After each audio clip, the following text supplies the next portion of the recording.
This episode will be a short one, as it is an investigation into a minor detail of the case that I've been asked about several times.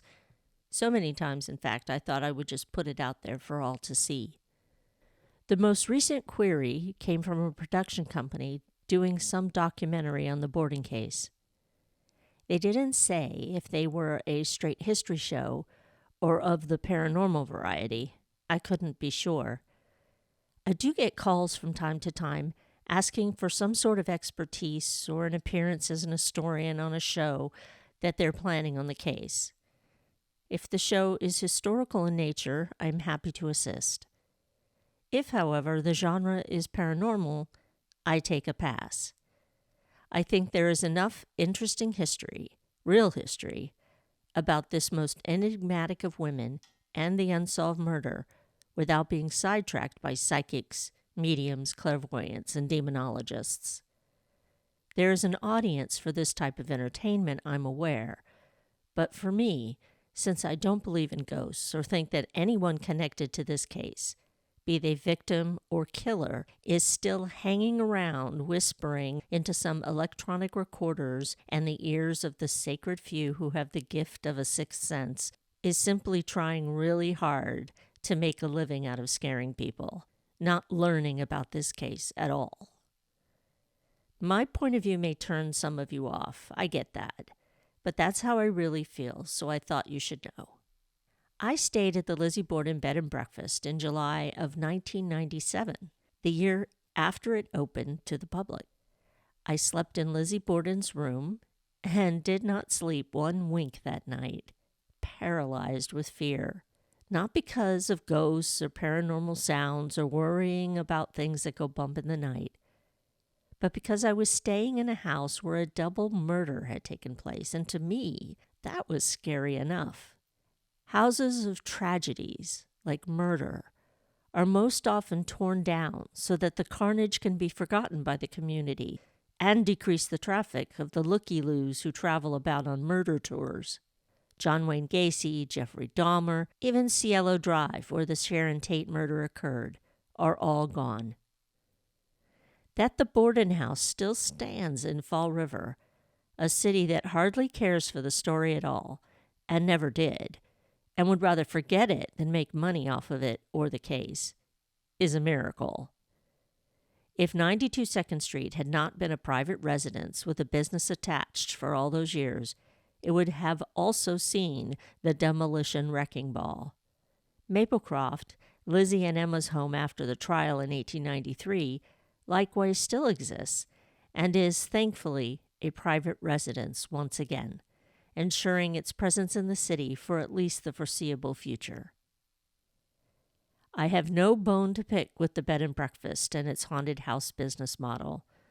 To me, it keeps the doors open and the history alive, squeezed in, perhaps, with the ghosts, but I'll take what I can get. But I digress. Some documentary producer wrote me through my website, lizzieandrewborden.com, and asked me if I had any information on the exact address where John Vinnicum Morse was staying when he visited William A. Davis at the time of the murders. Could I track down this information and offer some leads on where they could go to begin further study? According to Leonard Ribello's Lizzie Borden Past and Present, John Morse was born July 5th, 1833, in Fall River, Massachusetts. He was employed for 2 years by Charles and Isaac Davis in the meat business in South Dartmouth, Massachusetts, where Morse learned the butcher trade. In 1854, at the age of 21, he left Massachusetts and lived for a year in Excelsior, Minnesota, with his brother, William Bradford Morse. He lived there for a year and then moved to Illinois, where he took up farming. According to Ribello, Morse lived in Illinois as a farmer for 14 years.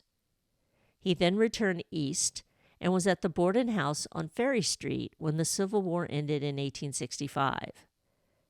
By 1869 or 1870, he moved to Hastings, Iowa, purchasing a farm of 100 acres in August of 1871 to farm and raise horses and cattle.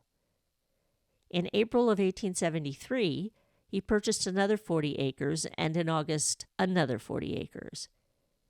In 1876, he again purchased 40 acres, bringing his land holdings to 220 acres by 1873. Here you can see the two plots of land owned by John V. Morse, noted as J. V. Morse, from the 1891 plat map for Mills County, Iowa. Morse resided for a whole year with the Bordens on 2nd Street in 1875. He returned in 1877. He again visited the Borden house in 1885. 5 years later, on April 14, 1890, Morse arrived in Warren, Rhode Island to visit his uncle, Charles Morse.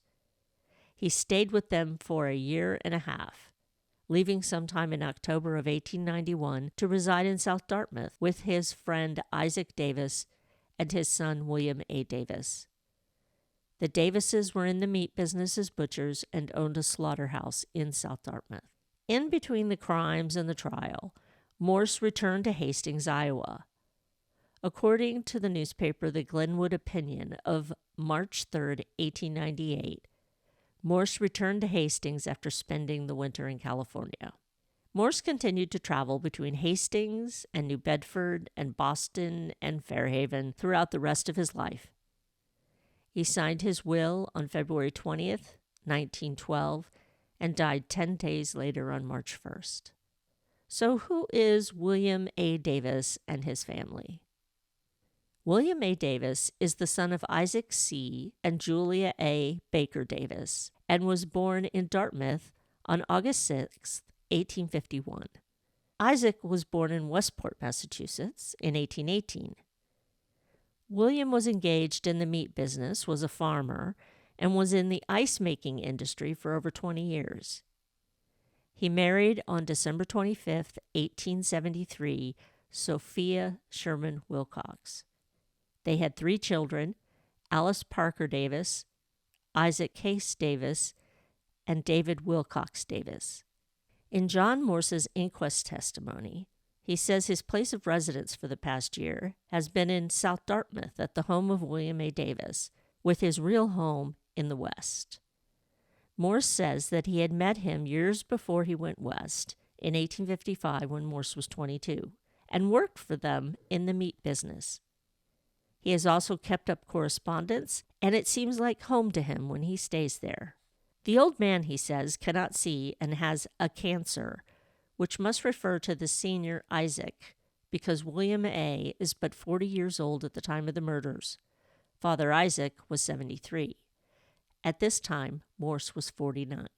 William's father Isaac died in January of 1893 of carcinoma at the age of 74. William A. Davis, Morse's friend, died in May of 1900 at the age of 48 of cancer of the neck and a deposit in the brain. From the New Bedford Evening Standard of August 5, 1892. Upon being questioned, Mr. Davis said that for several weeks Morse had talked of purchasing a pair of cattle from Mr. Borden, and on Thursday, after shaving Mr. Davis, Morse started on foot to take the electric car for the city, intending to take the train for Fall River. A daughter of Mr. Davis, who was present during this conversation, stated that Morse wore a light gray suit and that it was his intention of returning home last night. Continuing, Mr. Davis said Mr. Morse was to have purchased additional cattle while away, and that he also expected to run over to Warren to see his uncle. His purchases were to have been brought home with him. So where did the Davis family live in South Dartmouth? Ancestry.com does not have any city directories for Dartmouth before 1905, which does us no good as William A. Davis, Morse's friend, died in 1900. I discovered a Fall River Daily Globe article from August 6th, which has a more detailed story about John Morse. In it, it says, calling upon Mr. Davis, who lives on Potter's Hill, just before entering the village of South Dartmouth. I located an 1856 map of the village of South Dartmouth on the website for the Dartmouth Historical Society, and I found a land listing for an I. Davis. There's a white box around it on this map. Using Google Maps, I see from above this overlay.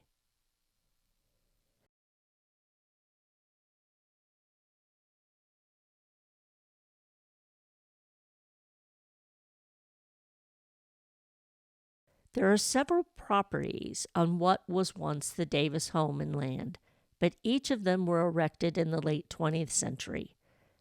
114 Rockland Street was built in 1955, and 71 Bush Street was built in 1977. Both houses are relatively new, but this is where the Davis property once stood. I didn't think I would be able to help, but the question spurred me to do some research, and the answer was out there waiting to be discovered, and now shared with you. Let me know if you like these shorter, mini factual accounts in the comments section, please. I have loads more to share if you want me to. Until next time.